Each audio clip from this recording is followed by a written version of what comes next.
Olá, boa tarde. Logo mais às 4 da tarde, o plenário do Senado faz sessão deliberativa remota para votar a medida provisória 906 de 2019, que prorroga os prazos para que as prefeituras elaborem planos de mobilidade urbana. A MP foi aprovada na Câmara dos Deputados na noite da última quinta-feira, fruto de consenso entre as lideranças de todos os partidos. Pelo texto, é facilitado o repasse de verba para as prefeituras investirem em serviços de metrô, circulação de ônibus, trens, automóveis, ciclovias, etc. São esses os novos prazos para a elaboração dos planos. 12 de abril de 2022 para cidades com mais de 250 mil habitantes. E 12 de abril de 2023 para municípios que tenham entre 20 mil e 250 mil moradores. Os demais municípios que possuem, que são de menor porte, já estão obrigados a apresentar esses planos. Agora, parlamentares correm contra o tempo. Caso não cumpra o prazo, os municípios ficarão impedidos de ter acesso aos recursos federais destinados à mobilidade urbana. Caso o PLV seja alterado, ele voltará para a Câmara para análise das emendas feitas pelos senadores. Tudo isso tem que ocorrer até o dia 28 de abril, terça-feira próxima, senão a medida provisória vai perder a sua eficácia. A Comissão Mista Especial do Congresso, criada para acompanhar a execução das medidas contra o coronavírus, aprovou nesta sexta-feira o plano de trabalho até dezembro. O relator acolheu todas as sugestões de novos convidados para a audiência e vai refazer o cronograma.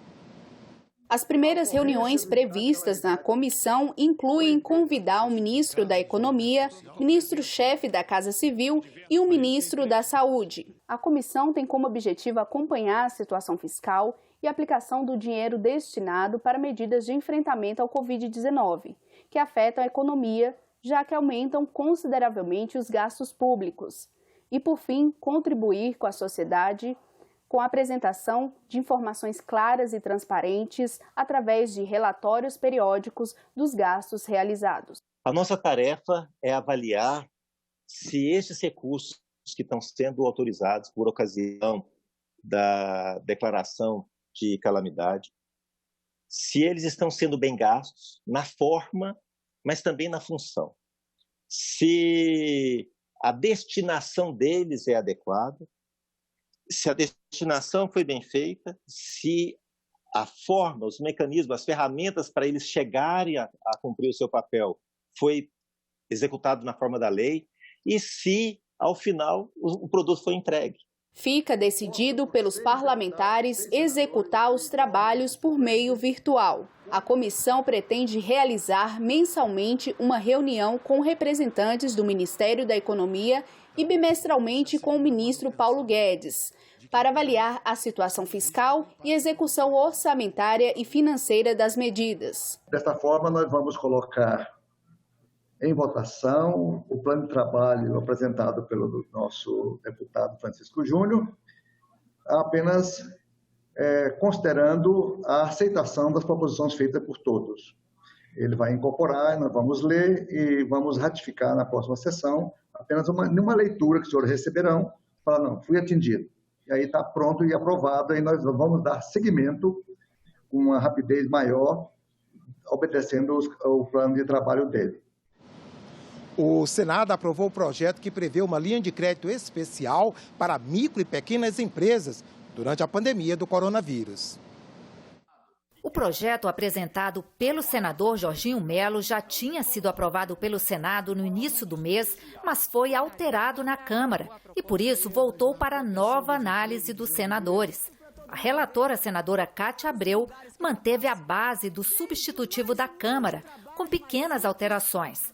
O texto cria o Programa Nacional de Fortalecimento das Microempresas e Empresas de Pequeno Porte, o PRONAMP. A ideia é criar uma linha de crédito mais barata para que elas possam enfrentar esse período de crise provocada pela pandemia de coronavírus.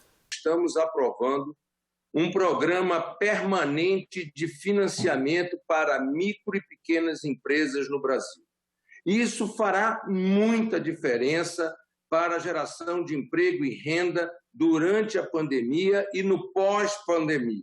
É mais uma ferramenta à disposição do Executivo para a implementação de uma política de crédito que possa salvar empresas e empregos.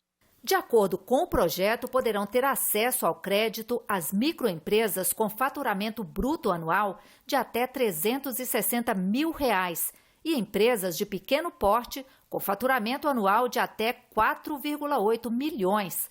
Elas poderão obter empréstimos equivalentes a até 30% do valor da receita bruta da empresa em 2019. O texto inicial, aprovado pelo Senado, previa 50% da receita bruta. Diminui a linha de crédito concedida no âmbito de até 30% ao invés de 50% do faturamento. Por que nós entramos nesse entendimento? Jorginho, eu e Joyce Hessman. Porque esse crédito vai ser muito bom e quando a gente coloca 30%, nós vamos atender mais micro e pequenas empresas do que 50% do faturamento. Com 50% do faturamento, menos empresas vão poder tomar o dinheiro. O prazo para pagamento será de 36 meses, com carência de 8 meses para começar a pagar as parcelas. A taxa anual a ser cobrada será a Selic, que hoje é de 3,75%, mais 1,25% sobre o valor concedido. Pelo texto, todas as instituições financeiras públicas e privadas poderão operar a linha de crédito. Elas emprestarão com recursos próprios e a União dará garantia de até 85% do valor emprestado por meio do Fundo Garantidor de Operações de Crédito do Banco do Brasil. Os recursos não mais serão decorrentes de uma linha de crédito direta do Tesouro Nacional, mas das instituições financeiras participantes que terão a garantia do FGO. Qual é a diferença agora? Agora, os bancos vão usar o seu próprio dinheiro. O texto prevê uma contrapartida das empresas. Para ter direito ao crédito, elas serão obrigadas a manter pelo menos a mesma quantidade de funcionários desde a data de entrada em vigor da lei até 60 dias após o recebimento da última parcela do financiamento. O único destaque votado, apresentado pela senadora Elisiane Gama, pretendia garantir não apenas a manutenção do mesmo número de funcionários, mas também a não demissão desses funcionários. O destaque foi rejeitado e o texto segue agora para a sanção. O projeto que estabelece ajuda financeira aos estados e municípios devido às perdas com o coronavírus, já aprovado pela Câmara, será modificado no Senado. O texto deve incluir medidas de ajuste como contrapartida de estados e municípios. O projeto aprovado pelos deputados compensa totalmente as perdas dos principais impostos cobrados por estados e municípios por um período de 6 meses. A aprovação se deu contra a vontade do governo federal, que calcula perder mais de 160 bilhões de reais com a medida. No Senado, a proposta deve ser relatada pelo presidente da Casa, senador Davi Alcolumbre. Não acredito que haja melhor nome, né, desde o momento que foi isso aventado, do que o próprio presidente dessa Casa. Ninguém mais respeitável, ninguém com melhor trânsito na Câmara, com melhor trânsito no governo, com melhor trânsito entre os senadores, para que, de fato, se possa buscar o consenso numa matéria que certamente será muito difícil. Eu não acredito que exista nada, absolutamente nada, que possa se opor a essa escolha do presidente Davi na condução do trabalho. Ele tem se apresentado como um grande mediador de conflitos na busca de soluções para o país e, portanto, ele está plenamente apto a poder exercer essa relatoria com todas as atribuições e qualidades que ele tem. O projeto aprovado pelos deputados foi bastante criticado por oferecer muitas garantias a estados e municípios, mas exigir muito pouco em troca. Os senadores sabem das dificuldades nas contas, mas as contrapartidas de governos estaduais e prefeituras devem ser o foco das negociações no Senado. Estados como Minas Gerais, por exemplo, já temos queda na arrecadação beirando 30%, indo para 40%. É grave para um estado que já tem um endividamento muito alto. Nós precisamos de contrapartidas responsáveis para que esse dinheiro seja usado de fato para o combate à pandemia e para o reequilíbrio das contas públicas. Nós precisamos chegar ao consenso de reconhecer a necessidade da contrapartida. E o que está vigorando mais é o ponto de vista, quase de consenso, do congelamento de salários por 2 anos do funcionalismo público. Isso parece inevitável, como nós estamos vendo aí o congelamento, a perda de salários da iniciativa privada. Podemos discutir valor, podemos discutir contrapartidas, acho que as contrapartidas que foram postas hoje, agora mais cedo, não são intransponíveis. Podemos discutir a duração, se é 3 meses, se é 6 meses, se é 4 meses, como proposta do senador Lazier, mas nós precisamos ser imediato. Davi Alcolumbre quer construir uma proposta de consenso entre governo, Câmara e Senado. Não dá para o Senado também fazer uma redação que esteja conflitando com a Câmara, mas dá para o Senado construir esse entendimento que, como o caso da Federação, tem tomado a dianteira para fazer esses entendimentos com a Câmara, com o governo, que precisa estar participando ativamente dessa decisão, e no Senado, a gente construindo esse entendimento, eu tenho certeza que a gente vai fazer essa ajuda aos estados, aos municípios, que é fundamental nesse momento de crise, porque eles estão sofrendo mesmo, perdendo a arrecadação, mas a gente precisa estabelecer algumas contrapartidas. Os senadores estão analisando várias propostas destinadas ao combate da pandemia do novo coronavírus. Algumas delas prevêem que doações ao enfrentamento ao vírus podem ser deduzidas do imposto de renda. Desde que começou, a pandemia do coronavírus trouxe uma onda de solidariedade no país. Nas redes sociais, mobilizações são feitas para sensibilizarem as pessoas a ajudarem como puderem. As doações são feitas por cidadãos e também por empresas. Recentemente, o Banco Itaú anunciou a doação de R$1 bilhão para um fundo que vai coordenar ações de apoio ao SUS. É a maior doação já feita no Brasil para uma causa única. Outras empresas também abraçaram a causa, com valores não divulgados, como a Petrobras e Vale, que compraram testes e equipamentos de proteção individual, e a Ambev, que comprou máscaras e 1 milhão de frascos de álcool gel. No Senado, 2 projetos tramitam para que as doações feitas ao enfrentamento da pandemia do coronavírus sejam deduzidas do imposto de renda. Um deles prevê a dedução sobre a pessoa jurídica, o outro dos valores doados por pessoa física. O governo sozinho, os prefeitos, os governadores, por mais que queiram, tenham boa vontade, eles não conseguirão trabalhar tudo isso e enfrentar tudo isso sozinho. Eu vejo empresas fazendo doações financeiras ou de imóveis, ou enfim, qualquer que seja o bem, cujo objetivo seja ajudar e colaborar com o controle da doença, como muito bem-vindo. Nada mais conveniente do que, como apresentei nos meus projetos, que o governo dê um incentivo mínimo dedução do imposto de renda para essas empresas colaboradoras nessa hora. Embora elas nem estejam pedindo, mas é importante também para que possa atrair mais gente, mais empresas colaborando, em busca também de um pequeno incentivo. No caso das pessoas jurídicas, as doações podem ser por meio de transferência de quantias em dinheiro, de transferência de bens móveis ou imóveis, de cessão de uso de bens imóveis ou equipamentos e fornecimento de material hospitalar, medicamentos ou produtos de alimentação. A pandemia do coronavírus trouxe sérias consequências para a saúde e para a economia. Muitas famílias estão ameaçadas com a perda do emprego. E como ficam as prestações das compras feitas a crédito? Nesse momento, tramitam aqui no Senado várias propostas sobre os juros do cartão. A Constituinte de 88 chegou a aprovar o limite de 12% ao ano para os juros bancários. A realidade foi bem diferente. Mas, com o fim da inflação e o Plano Real, os bancos estenderam o crédito às classes de baixa renda. O consumo atraiu milhões de brasileiros. Cartão na mão, passaporte para compras a prazo. Juros altos? Quem vai se preocupar com isso? Nos dados do Banco Central, de maio de 2018 a maio de 2019, os juros do cartão se mantiveram firmes, muito próximos dos 300%. Os bancos argumentam que os juros são altos para compensar a inadimplência.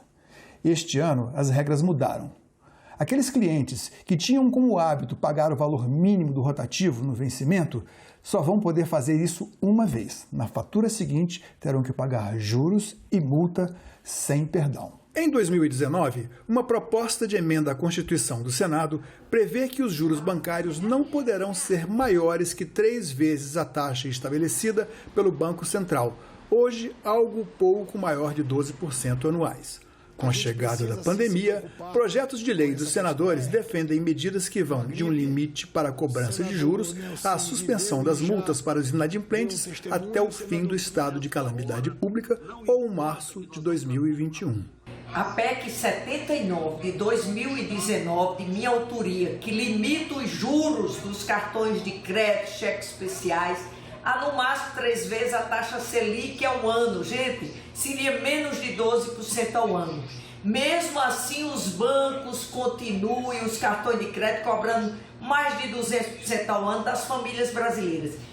A pergunta é pertinente, porque num momento de crise desse, seria a hora de se aprovar uma PEC dessa. Mas qual a dificuldade? Bancos, meu amigo, os bancos têm tanto poder que a primeira coisa que o governo federal socorreu foi os bancos dando liquidez com 1 trilhão e 200 bilhões de reais. Esse projeto que limita a taxa de juros dos cartões de crédito em 20% ao ano é fundamental, já que todos nós sabemos, a exploração é demais, não é? Chegamos a ter, em média, 300% de taxa de juros ao ano, ou mais em algumas instituições, 600, 900, etc. Então, este é um projeto urgente, é prioritário. Recomendado pela OMS e por autoridades em saúde do mundo todo, o isolamento social é uma das principais armas para conter o avanço da pandemia do coronavírus. Mas quando e como sair do isolamento? Escolas e boa parte do comércio fechados. Eventos esportivos, religiosos e culturais cancelados. Serviços não essenciais suspensos. Em maior ou menor grau, medidas restritivas de distanciamento social foram adotadas pela maioria dos estados e municípios brasileiros, com o respaldo do STF, que decidiu que governadores e prefeitos podem impor medidas restritivas de mobilidade em nome da saúde pública. Mundialmente, essas medidas de isolamento social se mostraram importantes, porque apenas por meio dessas medidas mais drásticas é possível evitar o contato entre pessoas e, assim, evitar uma transmissão para um grande número de pessoas ao mesmo tempo e, com isso, viabilizando que os serviços de saúde tenham capacidade de viabilizar o tratamento para todas as pessoas que assim necessitem. Quem deve realmente falar sobre flexibilização do isolamento social são os especialistas, né, os cientistas que devem nos orientar. Se há esta possibilidade agora, que se cumpra o protocolo, obedecendo rigorosamente a orientação científica. O ministro da Saúde, Nelson Teich, disse que o Ministério está elaborando um plano para orientar estados e municípios na saída gradual da quarentena. É impossível um país sobreviver um ano e meio parado. O afastamento ele é uma medida absolutamente natural e lógica na largada, mas ele não pode não estar acompanhado de um programa de saída. Isso é o que a gente vai desenhar. Isso é o que a gente vai dar suporte para estados e municípios. Mas nesse momento, é seguro começar a relaxar as regras do isolamento? A Organização Mundial de Saúde recomenda cautela. Para a OMS, é importante que os países só comecem a retomar a normalidade se os sistemas de saúde tiverem capacidade para absorver qualquer aumento nas infecções. Ou seja, se o sistema de saúde tiver condições de detectar, testar, tratar e rastrear todo novo caso, inclusive os contatos próximos. Mas é importante que ela seja feita sempre de maneira muito gradual, muito estudada, para que a gente não tenha sobrecarga nos serviços de saúde. E o gestor local é a pessoa que pode indicar qual deve ser o melhor momento e qual deve ser a extensão dessa flexibilização, que tem sim que ser tomada de maneiras diferentes, em situações epidemiológicas diferentes. Desde municípios onde já se passou o primeiro pico de contágio, até municípios que não têm casos. A gente tem que ter soluções individualizadas. Pois é, mas a pressão pelo fim do isolamento, que já custou inclusive a troca de ministros da saúde, faz com que muitos estados já comecem a ensaiar a volta das atividades não essenciais. Em várias cidades do Paraná e na capital, Curitiba, parte do comércio reabriu as portas, com regras como uso de máscaras e limite de pessoas. Santa Catarina também reabriu hotéis, restaurantes, shoppings, academias e o comércio de rua, com um protocolo a ser seguido. O isolamento não pode ser parelho, igual para todo este continente. E aqui, no sul do Brasil, em Santa Catarina, nós estamos um pouco com a ciência e outro tanto com a experiência, flexibilizando o isolamento, que não pode ser integral e para sempre. Em Goiás, um decreto publicado na semana passada liberou celebrações religiosas, atividades de salões de beleza, oficinas e construção civil e obriga o uso de máscaras nas ruas. Outros estados e também o Distrito Federal, que já vinha flexibilizando o funcionamento de setores não essenciais, planejam a reabertura de todo o comércio a partir do início de maio. O Sindicato dos Hotéis, Bares e Restaurantes do DF fez um protocolo de procedimentos a serem seguidos. Procurávamos nesse documento garantir não só para todos os nossos colaboradores, mas também para os nossos clientes, todas as seguranças referentes ao processo de contaminação do coronavírus, de forma que todos nós pudéssemos estar conscientes da nossa responsabilidade e os clientes também conscientes da responsabilidade que cada um tem ao frequentar os nossos estabelecimentos. De forma que a gente possa voltar a trabalhar urgentemente para que a gente evite o caos absoluto no processo de encerramento, de fechamento de todos os estabelecimentos do nosso setor e também evitar o crescimento do desemprego aqui no Distrito Federal. O governador do Distrito Federal, Ibanez Rocha, já estuda até reabrir as escolas. Deu um prazo hoje de 10 dias à Secretaria de Educação e à Secretaria de Saúde para fazer um cronograma de reabertura das escolas a partir do ensino médio. Isso tudo vai depender de algumas compras, como é o caso, por exemplo, de máscara para todos os alunos e todos os profissionais da área de educação. A questão da desinfecção das escolas. Nós vamos ter que contratar empresas para fazer também essa desinfecção. E programas de comunicação para que a gente possa informar toda a população e trazer essa segurança para todos os alunos na retomada das aulas. Apesar do vendaval no mercado financeiro na semana passada, por conta da queda do ministro Moro e das especulações sobre o futuro do ministro da Economia, Paulo Guedes, a semana econômica começa com o mercado buscando retomar uma rota positiva. Vamos ver os detalhes com a editora do programa Agenda Econômica, Antônia Márcia Vale.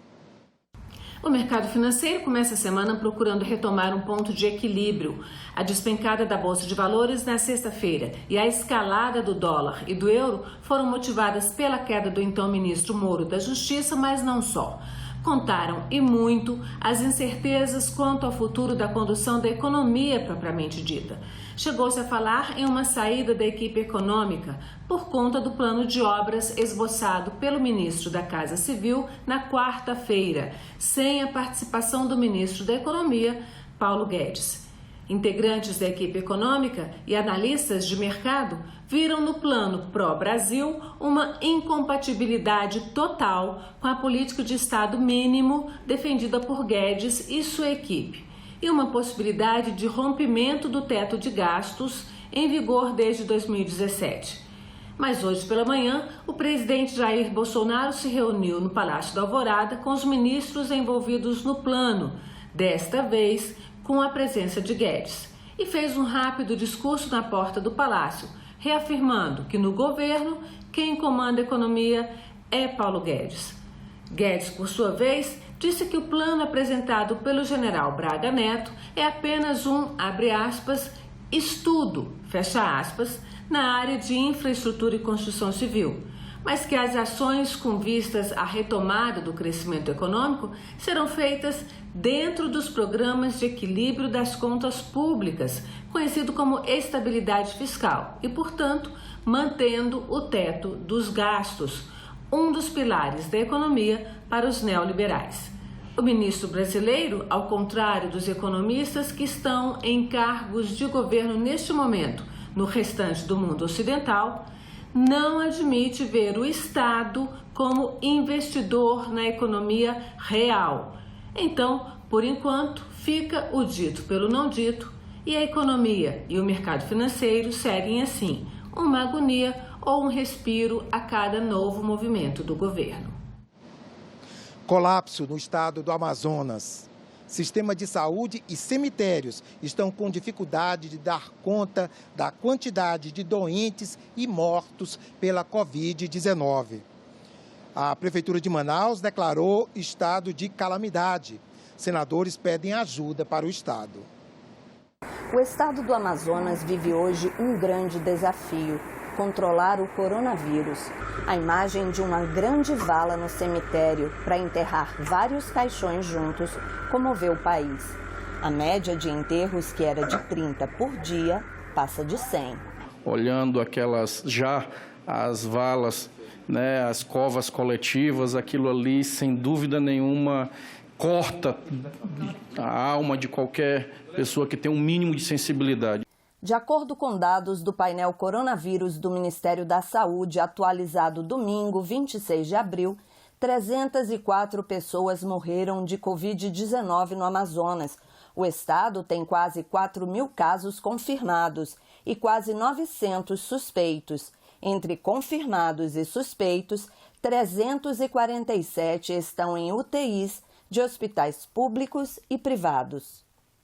Os números, infelizmente, mudam muito rápido. O primeiro caso de coronavírus no Amazonas foi há apenas 1 mês e meio, no dia 13 de março. E hoje, o sistema de saúde do estado já opera no limite da sua capacidade. Tem dias em que todos os leitos de UTI estão ocupados. Faltam equipamentos de proteção para os profissionais, há relato de paciente envolvido em sacos plásticos para receber oxigênio, há denúncias de superfaturamento de enterros, e notícias de corpos aguardando o sepultamento em câmaras frigoríficas. Sem atendimento, a população se revolta. O governador do Amazonas, Wilson Lima, falou da dificuldade das autoridades de convencer a população a manter o isolamento social e listou as necessidades mais urgentes: UTIs, respiradores e recursos humanos. O governo federal enviou ao estado médicos, fisioterapeutas e enfermeiros. É a Força Nacional do SUS. O Ministério da Saúde tem a Força Nacional, que atua em desastres, catástrofes e desassistências, justamente dando apoio às regiões, trabalhando em conjunto com os profissionais, somando esforços com os profissionais daqui da região. Senadores da região amazônica pedem providências. Nós estamos diante de uma situação de calamidade. A própria prefeitura declarando de que 100 pessoas estão morrendo a mais na cidade de Manaus. O governo do estado reconhecendo que há uma subnotificação. A Assembleia Legislativa aprovou pela maioria dos deputados pedido de intervenção federal na Secretaria de Saúde do estado do Amazonas. Portanto, nós estamos vivendo efetivamente uma crise na saúde pública do Amazonas, na saúde pública da cidade de Manaus. Quero revelar minha solidariedade ao povo do Amazonas e dizer que nós, maranhenses, como os cearenses também, estão no limite da situação do sistema de saúde prestes a colapsar. E nós ficamos por aqui. Para rever alguma das reportagens desta edição, acesse nossa página na internet senado.leg.br/TV. Obrigado por sua companhia e até a próxima.